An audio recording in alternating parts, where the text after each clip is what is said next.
Hello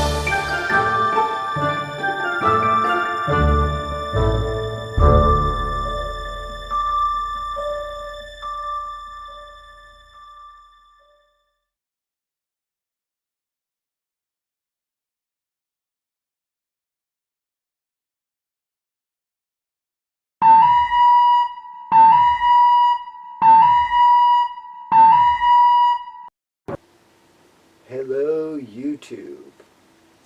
So today I'm going to be doing a video response to Creative Redundancy. I'll put his link down in the description below. He's another Canadian fellow. He's right on. He's a straight arrow. Go check him out.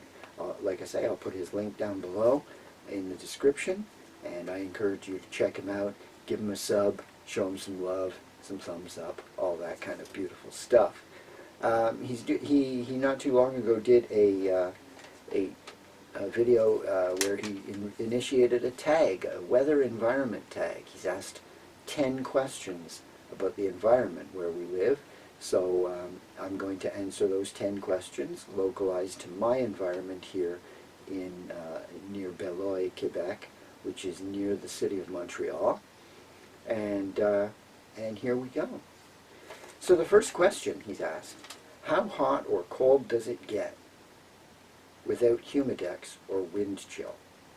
So here where I live, we range we have quite a range of temperatures. From the middle of the winter in January, where it can reach on average a minus 15 Celsius. I've seen it get a lot colder than that, but on average, minus 15 degrees Celsius. As I say, I'll put the Fahrenheit in text down below for you guys. And on the other end of the spectrum in midsummer in July, where the average temperature reaches 26 degrees above freezing in Celsius. So that's pretty much the range of temperature. Like I say, I've seen it get a lot hotter in summer, I've seen it get a lot colder in winter, and definitely humidity and wind chill are definitely usually factors in our temperature, but this is just the base temperature according to Environment Canada, localized to where I live. The second question here: have you ever gotten heat stroke or frostbite? Actually, no, not significantly. I've had like minor little bits of frost nip where, you know, I'm starting to get some frostbite, but nothing that a little bit of time warming up back inside won't hurt.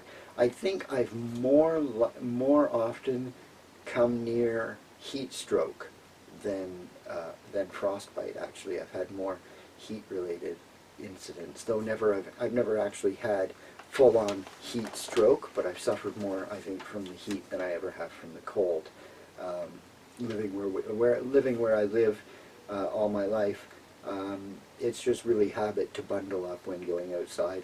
A lot of layers, trap a lot of warmth close to the body.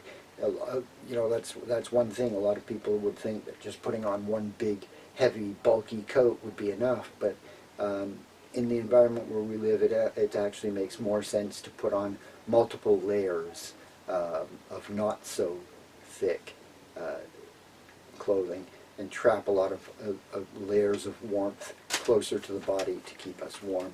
And the beauty of that is if you get too warm, you can always take off a layer. But if you're dealing completely with one big bulky coat and you get too warm, you really don't have much options except take off the coat and be too cold. So so really layers is the trick. And so as a result, like I say, when we go outside in the winter, we do wear layers and bundle up. It's just what we do because we do get cold every winter. So it's nothing new to us. We're used to it. We're acclimatized to it, and as a result, I guess I've never really suffered from significant frostbite, or even, like I say, heat stroke, though the heat has bothered me more often than the cold has. The next question: how many seasons do you get? Well, you know, it's often joked that here in Quebec we only have 2 seasons, winter and construction. Uh, but no, actually here we do have all 4 seasons, each of the 4 seasons, winter, spring, summer, and fall. Each of them are very distinct, and that's actually one of the qualities that I really always loved about this place. I don't think I could really be happy living in a place that had less than the 4 seasons. Someplace that was like always warm or always cold. I don't think I'd really do well with that. I love that we have 4 very distinct seasons, each with their own character and feel to them here in Quebec. Generally. Although this year I think it's really safe to say here in Quebec this year we skipped autumn altogether. We went from I think autumn lasted like about a week. We went from summer right into winter. Winter struck pretty early, and summer was there were several heat wave warnings throughout the summer. So it was a rough, hot summer, and with a very little autumn, we pretty much went into an early winter. We had snow in November, which is really unusual. It's been a few years actually since we've had snow this early. Oftentimes Christmas Day rolls around before we get any snow at all.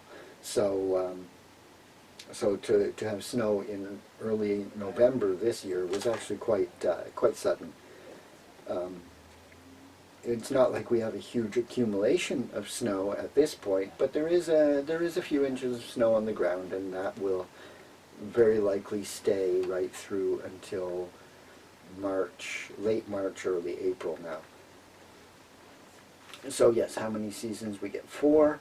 Next question, number 4. How windy does it get? All right, now,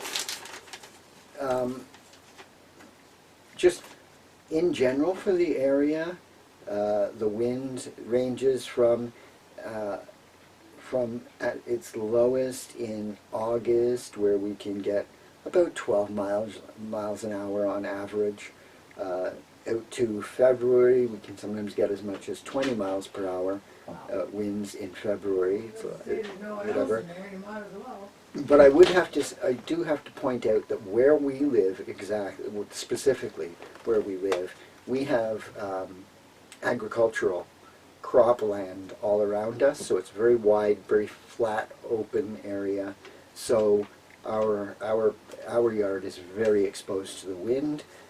We often get very severe wind out here. I've seen the wind in our yard pick up our propane barbecue and just toss it several feet across the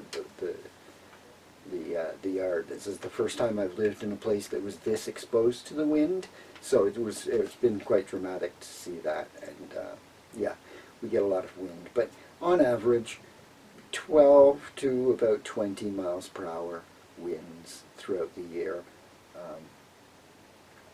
on average. Next question, number 5. What kind of precipitation do you get, and amount? All right, so precipitation, that's one thing we do get. We're in the St. Lawrence Valley, so we get we have a very moist air mass generally. In the summertime,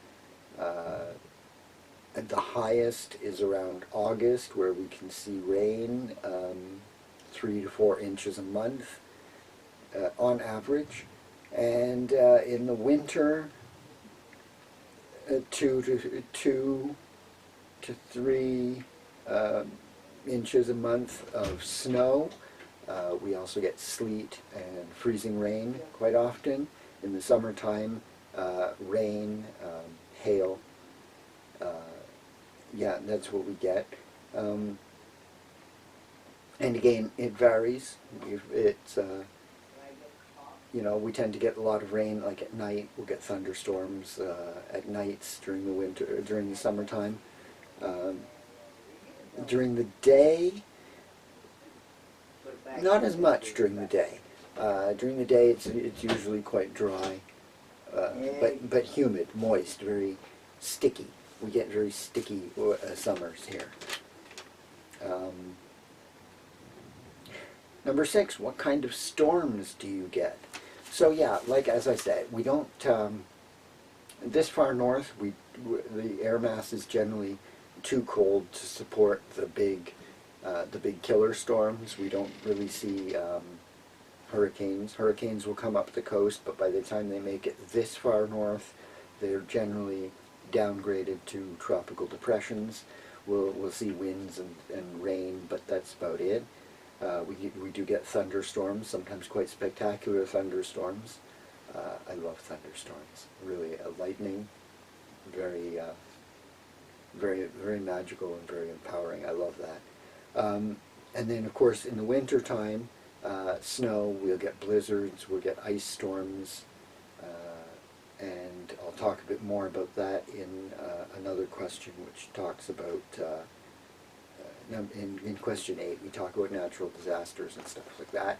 But we don't get hurricanes. We do sometimes have tornado warnings, but compared to what we see down in the Midwest in Tornado Alley, the tornadoes we get here are a joke compared to that, really.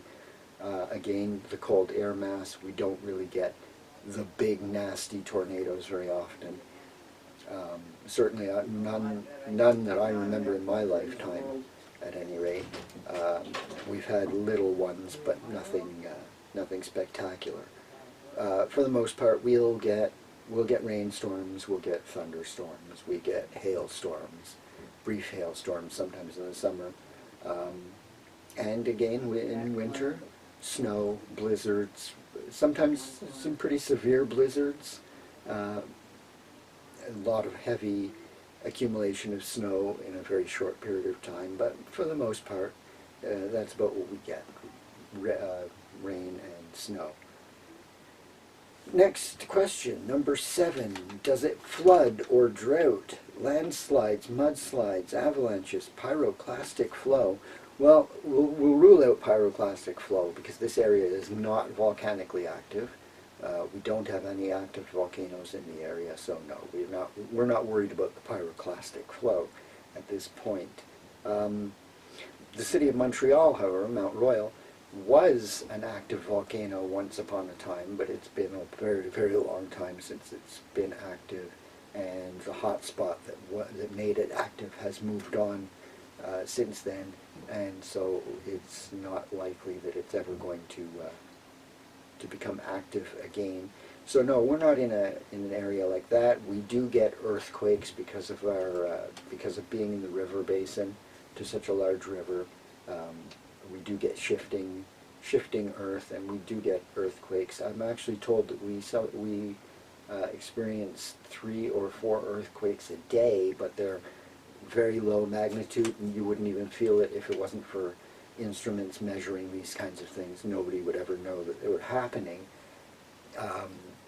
In my lifetime, I believe I've experienced maybe 3 earthquakes here that were strong enough to be actually noticed or detected, felt. So yeah, but we don't get pyroclastic flow.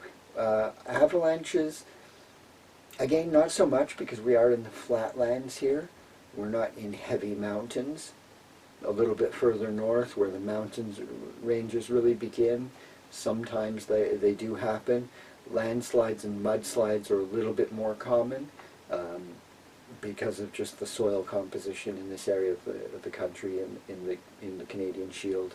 There have been some pretty severe mudslides and landslides, but none that I've personally been affected by. Flooding and drought. Some areas are more prone to flood than others, but yes, we do get flooding, especially in the springtime when the spring thaw comes in, the snow melts, the rivers tend to rise, and there are some areas within this local region, some areas that get flooding almost every spring as a result. Drought. It does happen. Again, like I say, this summer we had a lot of heat warnings, and that usually comes with some amount of drought. Although the area where I'm living, again, it's agricultural land, it's farmland, it's cropland, so it's generally pretty well irrigated. There's irrigation ditches all over the place. It's been engineered to be resistant to water accumulating. So that's one bonus. Although I would point out that where we live is only about 15 meters above sea level. So there is the possibility of flooding here. But we've not had any since we've lived here, which is a little over a year now, a year and a half, or thereabouts. Next question, number 8. Do you experience or is your area known for natural disasters? Again, like I said, we don't get hurricanes here. We don't get really significant tornadoes. And we don't get a lot of natural disasters. However, it has happened. A few years back, there was, not far from here, not far north from here, there was a lot of mudslides and flooding out near Sherbrooke. That was quite a disaster. And then in 1998, here where I live, we lived through a bit of it was an El Nino year, and we had in the beginning of January, we had a freak ice storm. It happened very suddenly, very quickly, and what happened was, how it became a disaster, really was it was very sudden, like I said, and it accumulated quickly. And what happened was that the weight of the ice accumulating on the wires between the electrical pylons, those big metal towers that carry the big electrical trunk lines, the ice actually got so heavy on the wires that entire pylons were actually collapsing and tearing down major electrical lines, and then that caused a short circuit, and the rest of the circuitry around it tried to compensate, and that overloaded one cell after another after another. It was very extensive damage throughout Quebec, which, because of our hydroelectric infrastructure, we actually supply electricity to a large portion of the eastern seaboard and throughout Canada.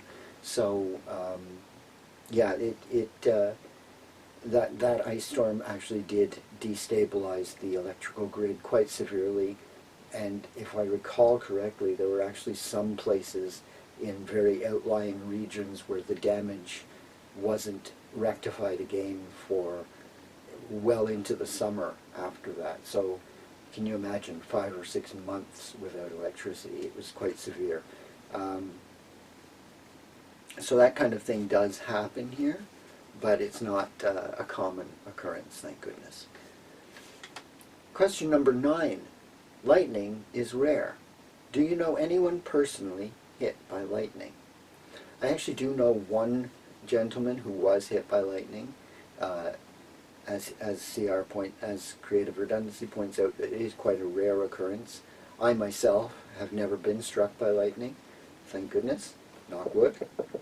But I have been relatively close. I've been like a couple of 100 yards away from a tree that got struck by lightning. That was quite spectacular and quite frightening, really, quite frankly, quite frightening to see that right up close like that.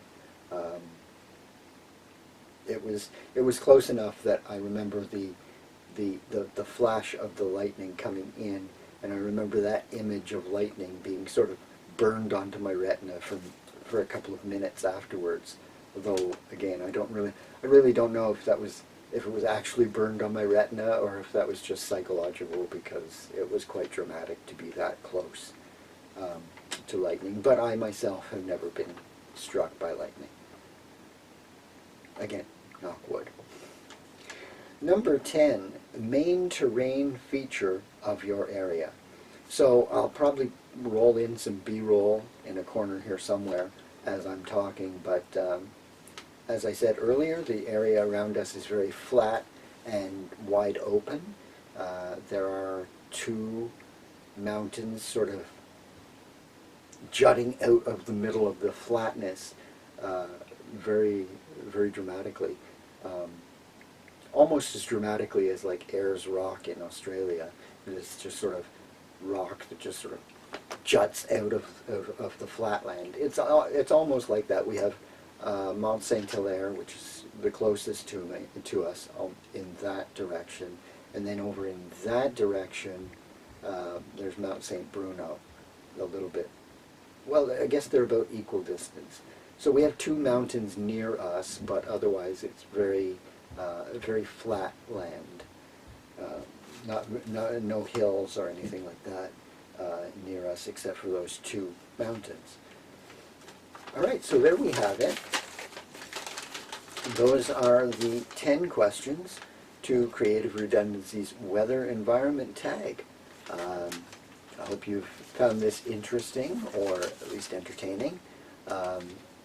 Feel free to hit that subscribe button down there and subscribe to my channel if you haven't already. The content will be coming more and more frequently, especially once spring hits and I can spend more time outside without killing the battery on my camcorder.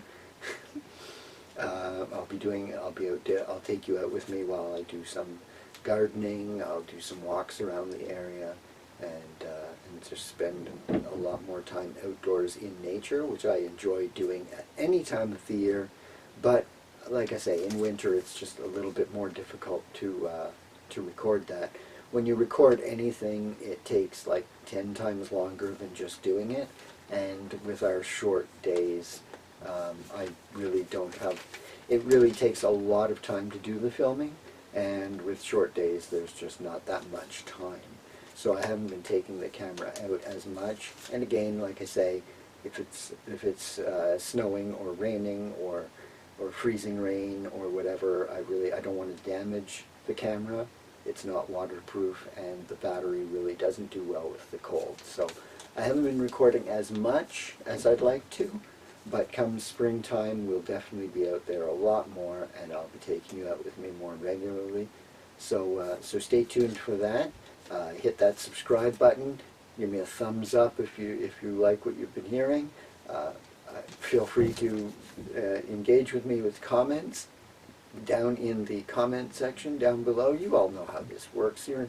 We ain't got no YouTube virgins here. We all know how this works. So so do check out Creative Redundancy's channel and show them some love. Let them know I sent you. And in the meantime, y'all take care. Y'all be safe. And hey, don't just listen to me talk about the outdoors. Get out there and experience it yourself. It's a beautiful world out there. So stay safe, stay warm, and I'll be seeing you very shortly. Bye.